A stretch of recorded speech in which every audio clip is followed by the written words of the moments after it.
Je m'appelle Marie-Lou, je suis infirmière dans le service de réanimation Driss là, depuis 4 ans. J'ai rencontré pendant mes études une infirmière en réanimation de ce service. Et quand elle me parlait de son service, elle avait des étoiles dans les yeux, elle était passionnée par ce qu'elle faisait. Et tout ce qu'elle me racontait de sa journée, de ce qu'elle faisait en tant qu'infirmière, ça m'a donné envie. Et du coup, je me suis dit, allez, je tente. J'ai tout fait pour essayer de venir ici. Je savais pas si ça allait me plaire ou pas. J'avais jamais fait de réanimation, même pas en stage. Et en fait, je suis tombée amoureuse du service, quoi. Ça m'a trop plu. Je suis venue tous les jours avec envie.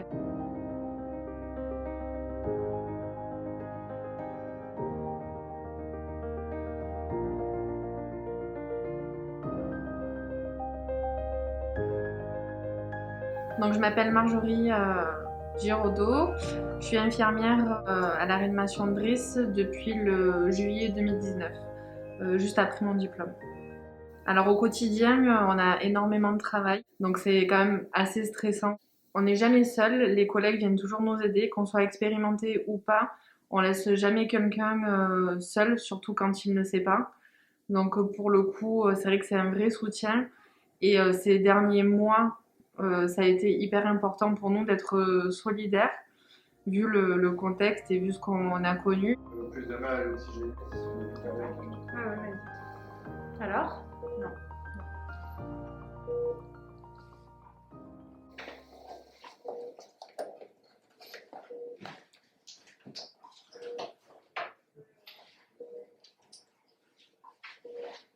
Ouais. Oui, ça passe. Voilà, je vais faire un par un comme ça. Alors. On est spécialisé dans la prise en charge du SDRA, la détresse respiratoire aiguë.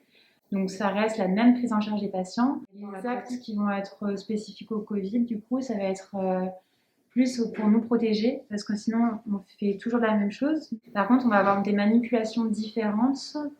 Par exemple, si jamais on veut changer un filtre sur le respi, avant on clampait la sonde du patient pour ne pas perdre la PEP, par exemple. Et on devait déconnecter notre filtre, mais on n'était pas obligé de mettre le respi en pause. Tandis que là, pour éviter l'aérosolisation du Covid, on va aussi devoir éteindre le respi. Ça fait une petite manipulation en plus. Et c'est comme ça pour chaque petit acte, on fait des petites manips en plus pour, on va dire, limiter au maximum notre exposition au Covid.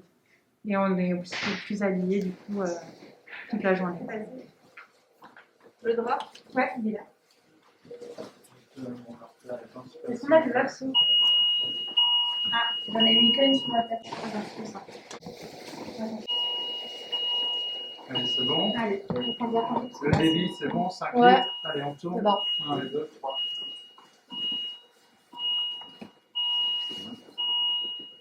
Ok, merci. Il a fallu former une multitude de personnes en un laps de temps. Voilà, pour donner un exemple, j'ai eu moi sur 3 vacations d'affilée, 3 infirmiers différents. Et notamment sur la dernière vacation, en fait, je me suis retrouvée avec un nouvel infirmier à former. Et sur les 2 patients, j'avais 2 nouveaux aides-soignants qui commençaient à peine. Donc en fait, il fallait que je reprenne tout avec l'infirmier sur mon 3e jour d'affilée, mais aussi avec les aides-soignants, rien que pour faire un soin de bouche. Donc ça a été très éprouvant ce point de vue-là, parce qu'on répète, on répète. Et au fil du temps, en fait, j'ai appris à synthétiser les choses, à aller à l'essentiel. Parce qu'en face, on sentait que les gens, en fait, de trop en dire, c'était tellement stressant pour eux.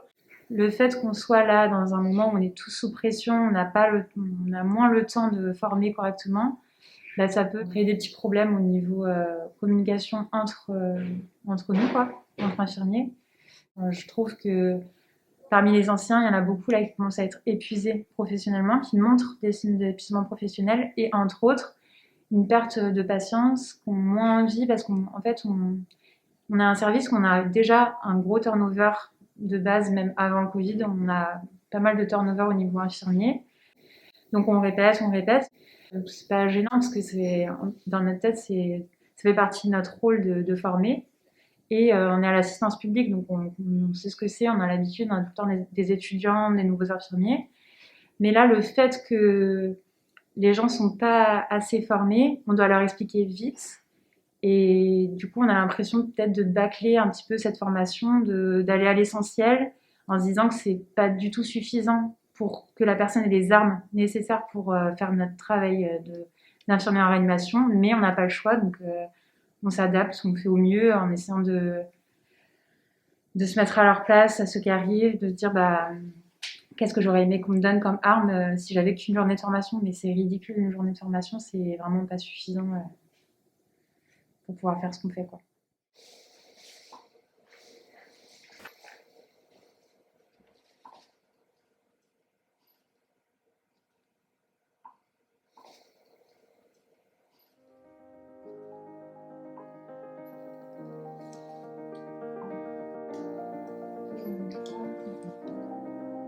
Il faut apprendre à se détacher des choses.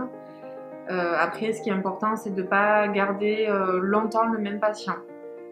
Il faut changer régulièrement pour ne pas s'attacher, pour pas créer de liens.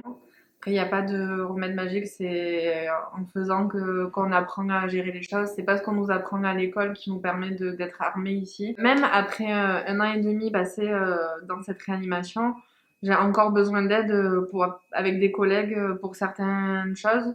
Par exemple, vous voyez, on utilise du sévoflurane, c'est quelque chose qui n'est pas fait couramment. Peut-être de 6 mois, on ne va pas en entendre parler. Et d'un coup, paf, on va le remettre en place. Alors, je vais reprendre mon protocole, le remettre en place, je sais à quoi ça sert, tout ça. Mais peut-être que pour le montage, je vais avoir besoin d'un collègue pour être sûre de pas me tromper sur ce que je fais.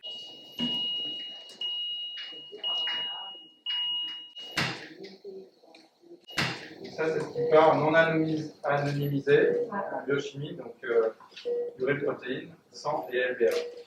Et le reste, tout est anonymisé avec les étiquettes. Toute ma carrière, j'aurai des choses à apprendre parce qu'on est en constante évolution. Et du coup, on est obligé de tous les jours réactualiser nos connaissances.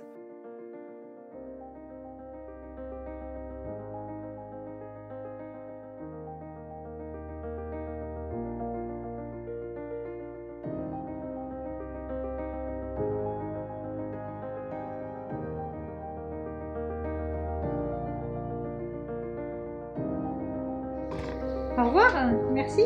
Bonne soirée.